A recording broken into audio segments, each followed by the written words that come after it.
The night air hangs heavy in our bedroom, the soft whoosh of the ceiling fan barely stirring the thick tension between us. Lying beside Emily, I count the rhythmic rise and fall of her shoulders, a silent countdown in my head to when she might finally drift off to sleep. The clock on the bedside table blinks past midnight, and as I turn towards her, the moonlight filters through the blinds, casting a melancholy glow across her features. She's been distant lately, her laughter less frequent and her smiles forced. The vibrant woman I married seems to be fading, replaced by a shadow that flinches at my touch and whispers into the dark. Tonight, like many nights before, I hear it again, the muffled sob she thinks I sleep through. "Emily," I whisper, my voice hoarse with worry. She stiffens beside me, feigning sleep. The next morning, while Emily showers, my concern morphs into resolve. The thought of invading her privacy pains me, yet the echoing sobs haunt me. I find her phone on the nightstand, its screen lighting up with an unread message notification. Heart pounding, I swipe it open. The messages are a gut punch. Words of love, of longing, from someone named Alex. The final message is a goodbye, a cold ending to what seems like a passionate affair. The phone slips from my shaking hands, crashing onto the floor. When Emily emerges, wrapped in her robe, her hair damp, she notices the change in me immediately. "Mark? What's wrong?" Her voice is laced with a concern that hadn't been there for weeks. "Who is Alex?" The question hangs between us, heavy and accusing. Her face crumples, the truth spilling from her eyes before her lips form the words. I can explain," she stammers, reaching for me. But I step back, filled with an anger that feels foreign in its intensity. "Explain? How do you explain betrayal?" My voice is a roar in the quiet morning. The ensuing conversation is a blur of tears, excuses, and confessions. Emily had felt neglected, lonely. Alex had been a mistake, a terrible error in judgment. But the damage is done. The trust that had cocooned our life together unravels with each sobbing plea for forgiveness. Weeks blur into months. The divorce papers arrive, clinical and cold, like the final nail in the coffin of our marriage. Our house sells quickly, the for sale sign on the front lawn standing as a stark reminder of the impermanence of things we hold dear. The day Emily moves out, the sky is a dull grey, mirroring my mood. We speak little, the air filled with the heavy weight of unspoken regrets and bitter memories. As she drives away, her car packed with the last of her belongings, I stand at the window, a silent sentinel to the death of our love. Revenge, I had thought, would taste sweet. But as I watch her disappear down the road, all I feel is a hollow victory and the bitter aftertaste of loss. My revenge had not brought peace, only a deep, aching emptiness where love once lived. The chapter closes on a life broken, paths diverged, and a man standing alone in the quiet aftermath, wondering if the price of retribution was too high. The intrigue of what comes next looms large, promising revelations and perhaps redemption. The coffee shop buzzes with the morning rush, but the noise fades into the background as I sit, nursing a lukewarm latte. The days since Emily's departure stretch long and empty, marked by sleepless nights and restless days. As I brood over my drink, a familiar face catches my eye.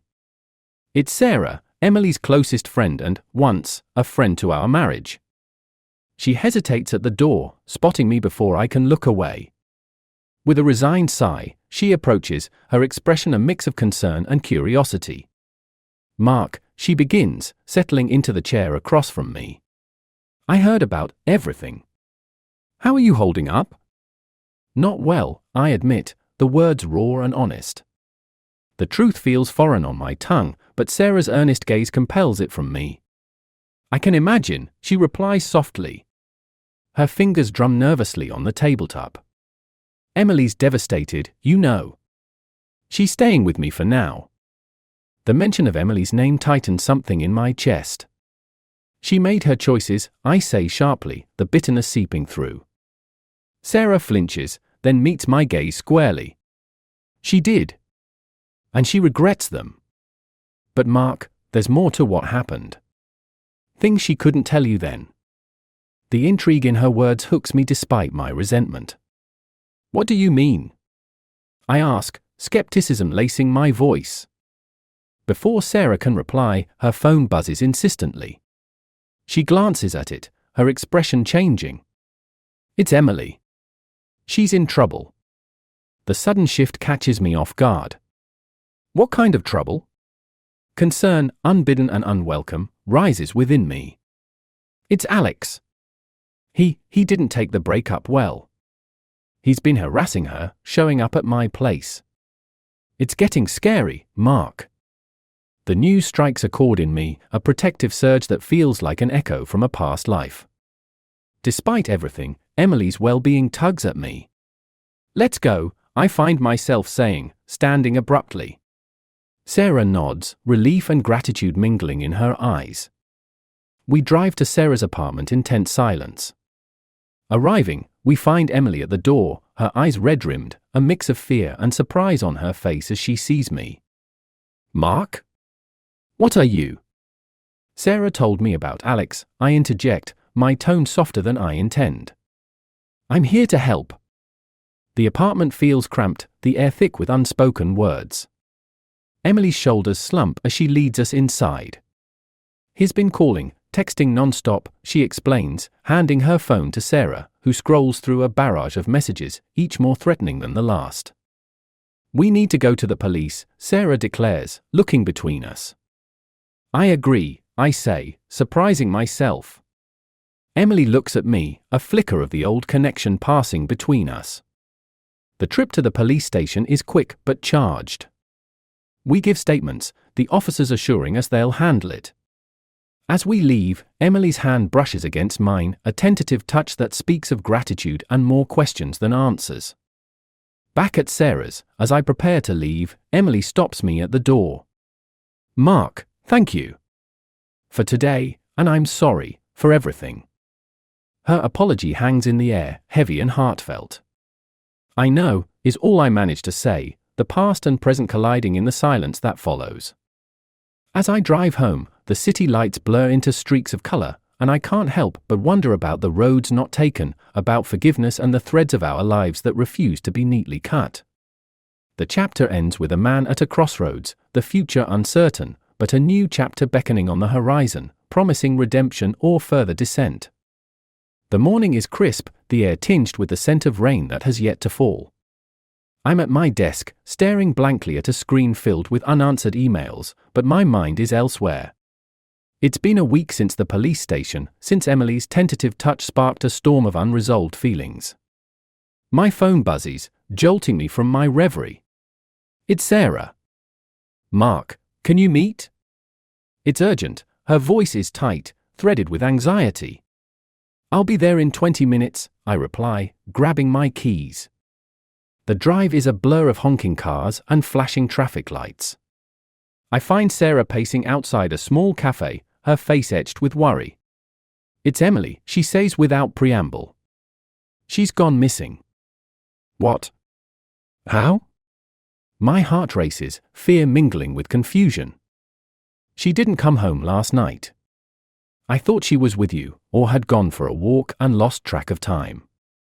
Sarah's voice breaks, her usually composed demeanor crumbling. Find her. Did you call her friends? Her family? I ask, already pulling out my phone. I did. No one seen her. I also called the hospital, the police. She trails off, helplessness overtaking her.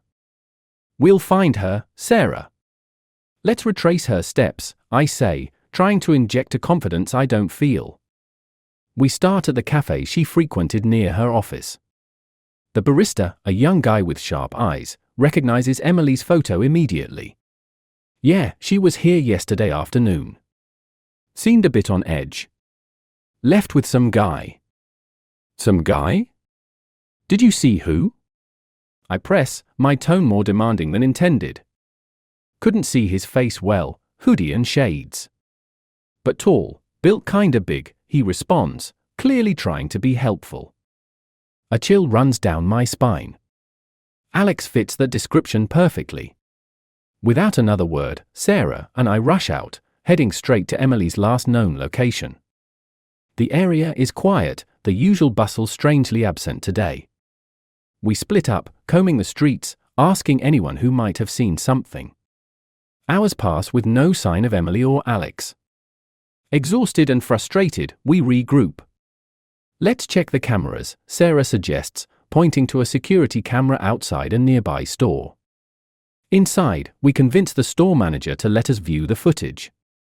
The grainy video shows Emily walking hurriedly, a figure matching Alex's description, following a few paces behind. We need to go back to the police, I state grimly. At the station, detectives move quickly as we show them the footage. They issue an APB for Alex and start a search based on the video's timestamp and location. Night falls with no news. Sarah and I wait in the precinct, the waiting room's fluorescent lights flickering overhead. Every minute drags, each tick of the clock a sharp reminder of Emily's absence. Finally, a detective approaches, his expression somber. "We found her," he begins, and my heart stops for a beat. "She's at St. Mary's Hospital. She's alive, but injured. It seems she tried to escape from him." Relief and rage duel within me. We rush to the hospital, finding Emily in a hospital bed, her face bruised, but her eyes alight with relief at seeing us. "Mark, Sarah," she whispers, her voice hoarse. I tried to get away when he stopped for gas. I just ran. Tears fill her eyes, and Sarah rushes to her side, embracing her gently. I stand back, the sight of her injuries igniting a fury I struggle to contain. As the chapter closes, Emily's hospital room becomes a quiet confession booth, truths untold begin to surface, and the intricate weave of past mistakes and present dangers creates a tapestry that threatens to engulf us all. The road to understanding and reconciliation stretches out, fraught with potential pitfalls and the hope of redemption. The plot thickens, promising deeper revelations and the challenge of navigating the treacherous waters of trust and betrayal. The hospital room is bathed in the sterile white light of early morning, and the silence is punctuated only by the occasional beep from the monitors. Emily is asleep, her breathing steady, a stark contrast to the turmoil that has enveloped our lives. As I watch her, the door creaks open, and Detective Harris steps in, his face grim. "Mark, we need to talk," he says, motioning me to step outside. In the hallway, the detective takes a deep breath before he speaks. "We've uncovered more about Alex's background, and it appears there was more to his relationship with Emily than she disclosed." "What do you mean?" My voice is tight, a mix of dread and anger knotting in my stomach. "Alex was involved in some shady dealings, and it looks like Emily might have been, too. But there's something else. We found evidence that suggests she may have been manipulating both you and Alex." The words hit me like a physical blow. "Manipulating us? How?" I demand, my voice rising. "She was heavily in debt. It seems she was playing both sides to clear her financial troubles," Detective Harris explains, handing me a folder filled with bank statements and messages. I scan the documents, each line a confirmation of the betrayal. My mind races, the pieces of a sinister puzzle falling into place. The room spins, and I lean against the wall for support. "We're still piecing everything together, but we thought you should know," the detective adds before leaving me to digest the news. Hours later, I'm back in Emily's room. She's awake, watching me with an apprehensive expression. "Mark, Save it," I cut her off, my voice cold, my hands trembling as I hold up the folder. "I know everything, Emily." Her face crumbles, tears spilling over as she reaches out to me. "I was going to tell you, I swear. I got in too deep and you used us," I finish for her, my heart hardening with each sob she tries to stifle. "You played me. You played Alex. All for money?" "It wasn't just that," she whispers, her voice desperate. "I was scared. I thought I could fix it before anyone got hurt." "But we did get hurt, Emily," I say, the final threads of what remained of our bond fraying beyond repair. "You hurt us." The silence that follows is suffocating. I stand up, the chair scraping loudly against the floor. "I can't do this anymore. I can't even look at you," I state, my voice breaking with the weight of my own words. Mark, please, she pleads, reaching out to me again, but I step back, shaking my head. I hope you find a way out of your debts, Emily, but I won't be part of your life anymore. Not after this. With that, I turn and walk out of the room, out of the hospital, and out of Emily's life. The cool air hits me with the harshness of the truth I've just left behind. As I walk, the city seems different, as if I'm seeing it for the first time through the lens of the betrayal I've endured. The people around me blur into a sea of faceless figures, each with their own secrets, their own lies. The chapter, and our story, ends not with reconciliation, but with a definitive parting of ways. The deception revealed, the bonds of love and trust irreparably broken. As I disappear into the crowd, the final lines of our shared chapter fade, leaving behind a man reshaped by betrayal, walking into a future where the past no longer holds sway.